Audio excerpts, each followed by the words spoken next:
మన ఊళ్ళలో మొగోళ్ళు అంటారు కదండి, తాగేసి వచ్చి నాకు ముక్కలేంది బుద్ధ దిగదని. అట్లా ఇక్కడ ముక్కలేంది ఇది కూర నడవదు. చూడండి, ఇది కోడి కూర ఆకులో ఇట్లా ఏం చేసుకున్నాను. ఫస్ట్ బాగా ఏం చేసుకున్న తర్వాత బాగా ఎర్రగా వేయించుకోవాలండి. తర్వాత టమాటాలు వేసి పెట్టుకోవాలా. ఉల్లిపాయలు, ఎర్రగడ్డలు అన్నీ వేసేసుకున్నాను. కొంచెం సాల్టు, ఉప్పు అన్నీ వేసేసుకొని టమాటా సాస్ వేసేసుకొని చెప్పాలని మర్చిపోయానండి.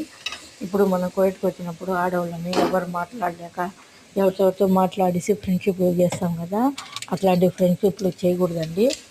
ఒక అబ్బాయి చెప్పాడు, భలే మాటలు చెప్పాడు, మంచి మాటలు చెప్పాడు. అతను మగోడండి, హ్యాండ్సప్. అతని పేరు నాకు తెలియదు, కానీ అబ్బాయి చాలా మంచివాడు. నా వయసు కన్నా చిన్నోడే ఉంటారు.